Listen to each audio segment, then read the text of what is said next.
premier assaut de la journée. Et là nous sommes une rencontre slovéno-slovène arbitrée par Julien Falconet. Alors en bleu l'équipe de Kamnik secondée par Vincent Cornio qui est très flou ce matin. Vincent Cornio le champion du centre, et donc en jaune l'équipe de Ljubljana, l'équipe de la capitale. Donc ici nous avons Giga en jaune face à Kovic en bleu. Changement, premier changement. Yann en jaune face à Splunk en bleu.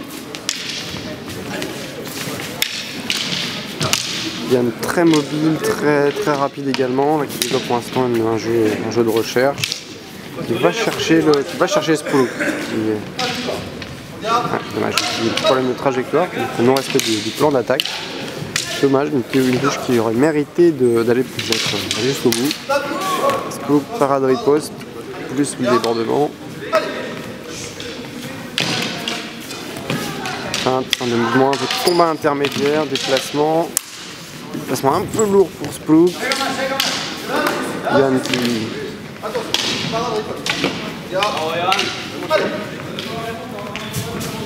qui essaye d'avoir l'initiative, le ralentissement, qui joue technique là ce matin.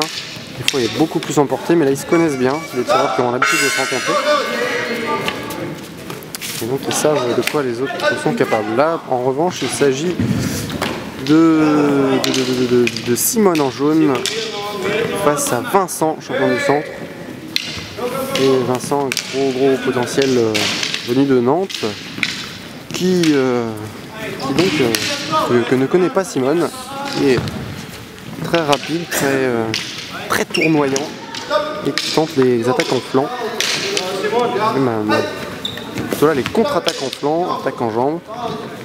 On reprend la priorité, c'est d'aller plus vite. Ça touche. Anti-jeu de jaune. Un débordement, attaque en flanc. Contre-attaque, riposte, contre-attaque du jaune. Et qui reste touché là. Les contre-attaques ne sont pas efficaces. Simon essaie ce qu'il peut contre un Vincent qui place ses touches. Quentin au taquet ce matin. Qui cherche à accélérer, mais Giga attrape sur la jambe arrière, riposte, petite esquive. Splunk qui arrive à accueillir la jambe avant. En distance. Splunk est grand. Giga a une petite tendance à approcher, mais là joli, très bien fait de Giga. Un ralentissement dernière seconde de l'action. Voilà, qui vient en flanc. Splunk attend la parade, ce qui est peut-être pas la bonne solution. Comme dit ses camarades, il vaut mieux se déplacer à ce moment-là. Petite contre-attaque, pas très armée. Pareil, un peu rapide. Les deux cherchent à gagner du temps. Un petit ralentissement de Giga. Giga maîtrise bien les ralentissements. Fin de la reprise. Simone en jaune rencontre Kovic en bleu. Kovic, donc à la fois arbitre international mais également tireur. C'est la première fois qu'on le voit au Titi parisien.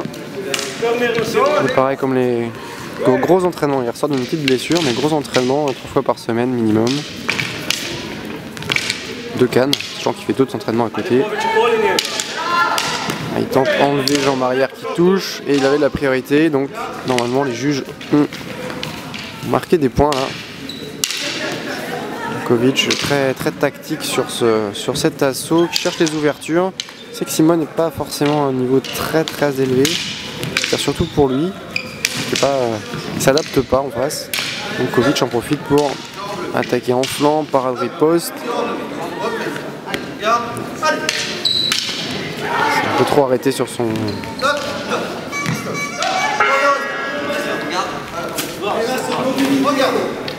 Un tireur, donc Yann à gauche contre Vincent, donc là potentiellement deux tireurs très rapides, on va voir ce que ça va donner.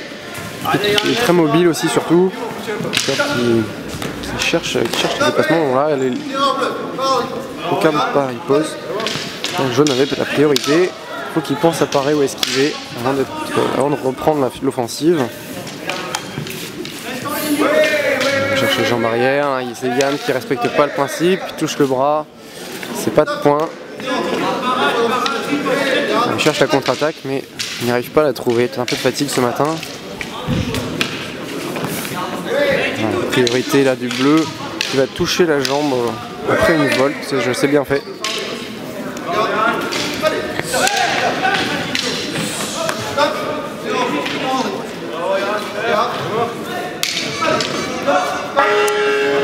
Fin de la reprise.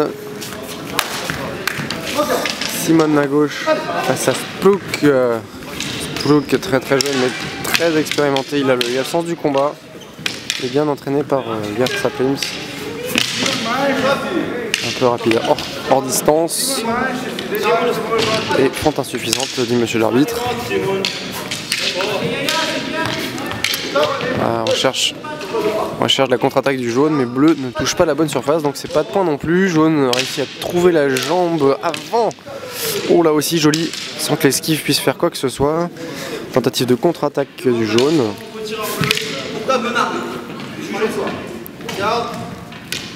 C'est le problème après un jour de compétition et quand on recherche à faire des latéraux retardés pour feindre d'attaquer en bas ou en haut, le risque c'est de rater, de ne pas respecter le plan d'attaque. Petit changement, donc Yann face à Vincent, encore les deux tireurs rapides. Maintenant ils se sont jaugés une fois, donc ça veut dire que là ils vont peut-être développer un jeu adéquat, on va dire. Là, très rapidement l'attaque, Yann dès la parade décide de riposter, de reprendre la main, il va pas lâcher, il part, je crois qu'il riposte tout de suite là, parce que Vincent en profite.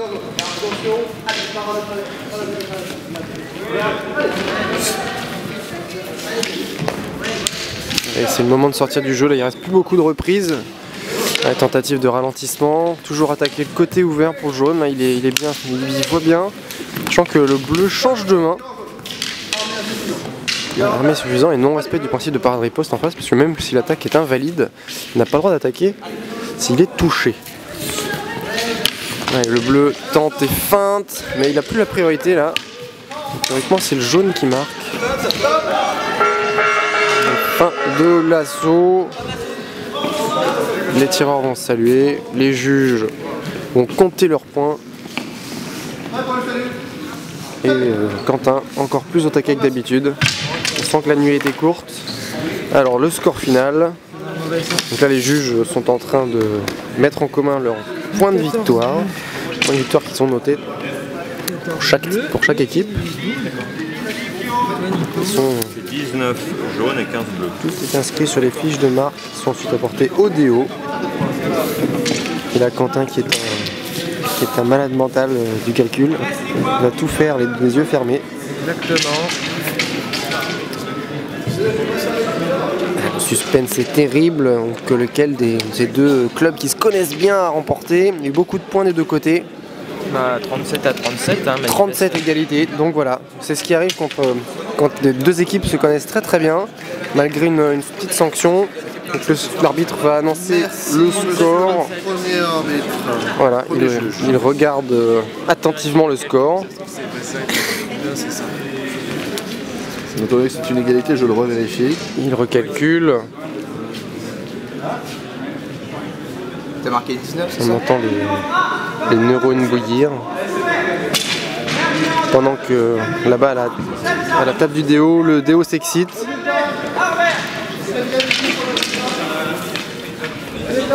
Les capitaines de nos équipes sont appelés au centre.